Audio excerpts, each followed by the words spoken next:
Here are my top 10 home organisation mistakes and how to fix them. Before resolving to do any kind of home organisation, the place that we all begin, whether you like it or not, is budget, as I'm guessing that we all have limitations to a certain extent on our finances and, by extension, the available space in our homes. So when it comes to home organisation, the goal is to align the spending from both our wallets and our home's square footage with the most effective strategies that facilitate the upkeep of a tidy and presentable home. Now, often the first mistake that's made when moving into or furnishing a brand new space is overspending on non-essential areas like high-end furniture or decor, which can dry up our available finances for more critical and long-sighted choices like high-quality storage solutions. As overspending in the wrong areas not only puts a strain on our livelihoods, but also the comfort of our homes, as this will often result in the build-up of clutter because you lack the proper tools to maintain adequate home organisation. The biggest culprits of overspending, both in terms of size and finances, tend to be things like sofas, TVs, and workstations, because they're simply the most exciting, as I don't think I really know anyone who enjoys tidying up more than gaming or spending an hour sitting on the sofa. But these can easily be detrimental when they take the place of really functional and durable storage solutions like drawers, cabinetry, sideboards, and built-in systems. Which, despite not being very glamorous, they actually end up doing a lot more for the overall look of our homes because they're the tools that you need to keep them tidy. Where I find that you're a lot more likely to end up tidying your home if you have the tools that make it both easier and more enjoyable. Which is why when furnishing a space, I'd recommend that you total up what you need to spend on storage first, so you can then adjust your budget accordingly.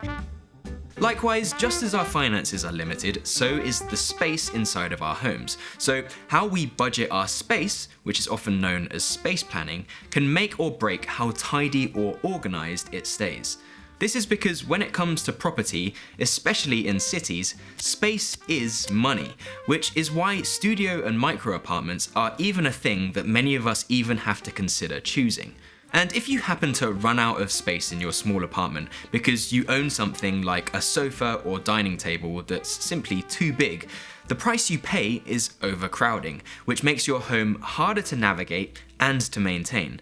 So when it comes to home organisation, it's safe to say that you always need more storage furniture than you initially think. So it's wise to budget your space accordingly for things like cabinets, chests of drawers, and organisers. And when done properly, a proportionally budgeted home in terms of both space and finances makes a home easier to maintain because it's easier and more pleasant to live with. Which, when compared to fancy furnishings and decor, this is actually the key to making it look better more of the time. And on top of this also just simply saves you money in the long run, since you don't need to correct the mistakes of buying furniture that's too big or expensive in the first place. Which, thanks to our sunk cost bias, it often takes the form of feeling the need to upsize and spend even more money to move into a larger and more expensive home because of our previous investment. So perhaps you've budgeted your finances properly and you have a well-planned and thought-out space that caters to all of your storage needs, but somehow you still find it hard to keep a tidy home, where this next mistake of not creating an organizational hierarchy is possibly the biggest and most common and significant home organization mistake that there really is. There's this phrase in the business and productivity world that you don't rise to the level of your goals, you fall to the level of your systems. And when it comes to our homes, I can testify that this principle is really no different. You may have the goal of keeping a tidy home, but what actually makes it tidy are the systems that keep this tidiness in place. And although creating a home organisation system might sound a little bit nerdy and pedantic, while also taking a whole lot of effort to put together, really the whole point in creating one in the first place is actually to save you time, to allow you to be lazy, as you don't have to clean up quite so much. Now, I like to think of home organization a bit like a filing system or a folder structure that you might have on your computer, where instead of having one big jumbled mess of files, which would make things impossible to find, everything has a clearly labeled home. So, for example, in the kitchen folder, the first level of organization keeps the files that you most frequently want to access, which are items that you might use multiple times a day on open surfaces like countertops. And then in the next layer of organization, as it's a little bit harder to get to, you're going to put things that you use slightly less frequently, perhaps just once a day, which aren't quite important enough to be left out, but they're still important enough to have easily accessible. So it's wise for these items to go inside of the cupboards and drawers that are the easiest for you to reach, or perhaps on top of any open shelving if your kitchen has any. Then as you go down the folder structure, you start looking at items that you might use bi-weekly or every other day, which still need to be easily accessible but require that little bit of extra effort to pull out. So these may go in the remaining cupboards that are closest to the action in the cooking area. And then finally, in all of the hard to reach places that require a little bit of a stretch to get to, like under the sink or on the top shelves of your cabinets, you're going to want to put everything else here. So things like sports bottles, stockpiles of your favorite foods, and things that you only tend to pull out when entertaining. And by applying this kind of hierarchy to every item of your home, you can end up creating a flow that supports your daily habits, which saves both time and effort while avoiding the impeded movement and functionality that having the wrong items in the wrong places brings within your home, which is actually often the root cause of why things get left out as clutter in the first place. So assuming you've taken care of these first few mistakes, the one thing that you can count on is that sometimes you're simply too tired to think about home organization, which is why if you want a tidy home, it's crucial to have a little bit of self-awareness and account for tiredness by creating drop zones, as it's often in the moments when we're the weakest that mess and clutter tends to surface, so you're implementing a lot of foresight by acknowledging these. By creating drop zones, you're creating exactly what they sound like they are, which are designated zones where all you do is simply drop off your stuff. So for instance, in the entryway, instead of just having shelves or cupboards to put shoes inside of, you might create a space where they can simply be kicked off and left underneath a bench. Or instead of just having an entryway closet with a hanging rail for jackets, you may choose to incorporate some hooks, as these just require you dropping your jackets on top of them instead of having to thread them onto a hanger. So knowing that me, my wife, and my toddler all tends to be lazy like this, allocating zones for dropping items has proven to be vital when maintaining a tidy home, where they act a bit like the first easy and super accessible area of our home organization hierarchy, where we'll also do the same thing for other items like keys and sunglasses using trays, which also anchor these smaller items together so that they look like they're meant to be there. And by having dedicated zones with zero friction that catch clutter under one umbrella, this anticipates our occasional laziness and makes it intentional. And when things eventually get out of hand in these areas, you can potentially just sort these items out later and put things in their proper places when you have the energy for it.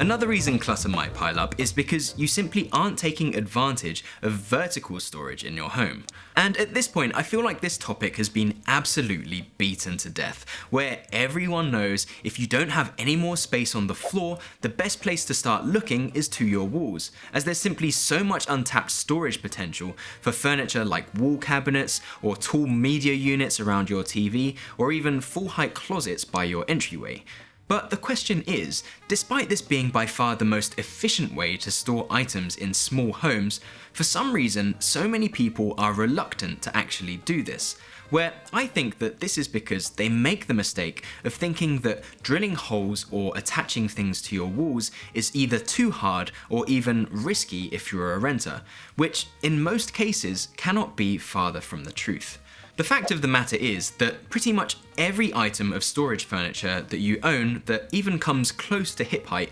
should be attached to your walls for safety in order to avoid tipping. And this is why it's highly unlikely that these days landlords are even including clauses that stop you from fixing things to your walls. So actually, the home organization mistake of not taking advantage of vertical storage is actually the mistake of not knowing how to fix things to walls, where there's really only a few things that you actually need to know. Firstly, you have different types of wall anchors for different types of wall, and these anchors all have different weight capacities. So when it comes to storage furniture, you're almost certainly going to need the most heavy-duty fixtures fixed to the most secure parts of your wall, which for a typical non-load bearing wall is to fix into the wooden or metal studs, which are essentially the frame that's behind your drywall. And really, the only things that separate you from paying a handyman to do this job is a drill and a tool called a stud finder, which allows you to locate these studs and then avoid the disaster of hitting any wiring or pipes.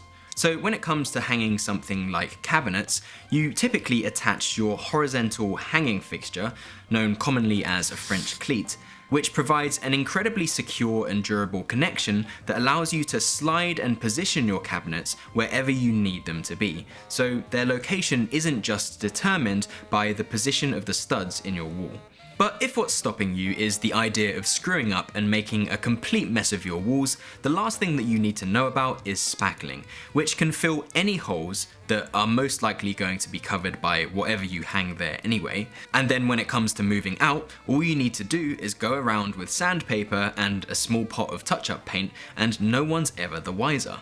So considering how much space you can potentially unlock by using vertical storage when compared to moving into a larger home, I'd say that getting comfortable with these few tools is a must, especially if you're used to living in expensive cities like we do. Much like occasional laziness, another thing that we can count on being occasionally is forgetful, where labels are incredibly underrated for jogging our memory when it comes to small items like tools, cables, adapters, and stationery. As without organizers and containers with clear labels, these things can be infuriating to find when you really need them, where having containers with labels to catch categories of items allows you to easily identify what it is that's inside them. So for instance, I found that I really like using IKEA's budget-friendly clear containers as they come in multiple sizes and stack together really easily. And when you pair these with a cheap shelving unit, they're an incredibly affordable and effective solution to keep things organized somewhere that's hidden like a closet or a garage. And this is because they're not the prettiest things to look at because they're clear. However, this does allow you to easily identify whatever it is that's inside. And because making life easy is the name of the game here, I'm also an avid fan of having a dedicated label machine to label these, as I find that labels just look far more official when compared to just scribbling words on boxes with a marker, which is something that I believe has a big impact on our subconscious, as it makes it less likely for me or my family to go and place things inside of boxes that shouldn't really be there.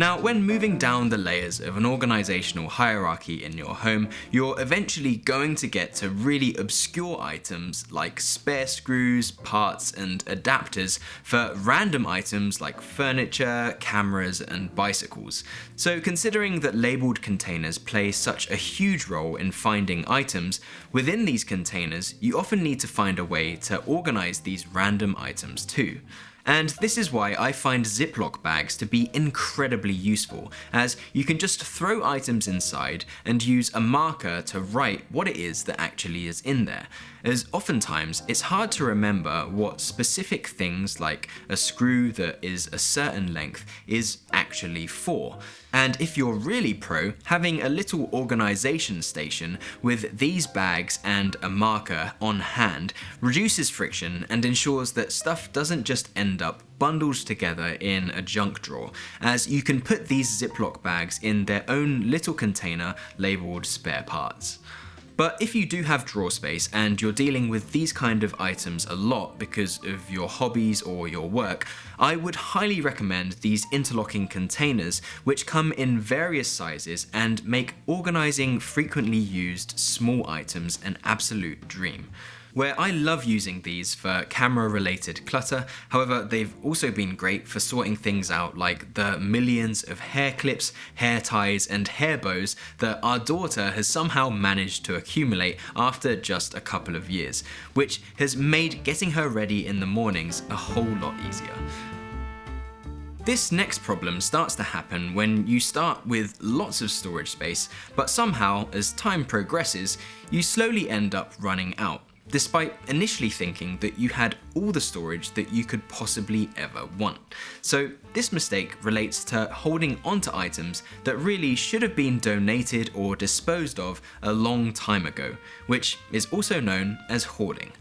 Now, frankly, this problem could apply to anything, and it tends to especially happen with items like clothing. So the best solution that I've found to help push you over the hump is to have something called a transition bin, which is essentially a catch-all container or bag for things that you're not quite ready to part with, but you probably know that you should do.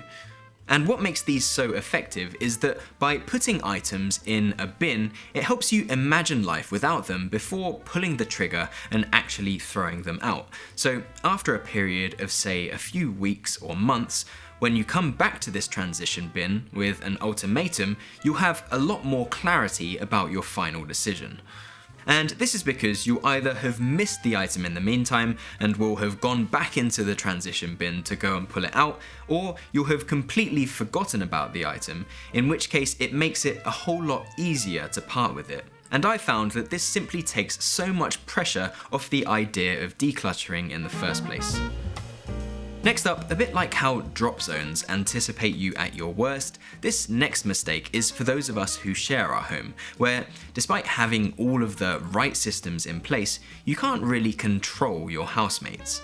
So regardless if your housemates are 30 or 3, it can be a massive mistake to force your expectations on them. As Shakespeare so famously said, expectation is the root of all heartache. So seeing as expectation is something that's only likely to end up making you and your family or housemates miserable, the key is to not simply give up, but to come up with tailored solutions for their habits, which makes staying tidy something that's easy or even enjoyable for them. Just to give you an example, in our home, we even dedicated our apartment's den as our daughter's playroom to keep all of the toys from taking over our nice tidy living room. But as no surprise, 3-year-olds don't want to play where their toys are, they want to play where you are. So rather than nagging her to take trips to and from the playroom in order to tidy everything up, I realized that the smart thing to do for my own sanity would be to tailor a solution to her needs that makes tidying up more fun or enjoyable. So because of this, I decided to repurpose an IKEA utility cart that I was using for my camera gear for her toys, which compares to things like chests or boxes, it makes tidying up way more fun, as it now allows her to wheel her toys wherever she wants them so that she can take them out and then put them away way easier too. And what has made this so effective is the fact that the home for her toys has now become a toy in itself too, as well as something that she feels proud of because it's actually hers. So by tailoring solutions to those around you, by empathizing with what it is that they really want, it finds a middle ground that's compatible with everyone's needs and different ways of working. And although this may not always work, I found that it turns out to be a much better home organization solution than trying to bend people to your clutter-free regime.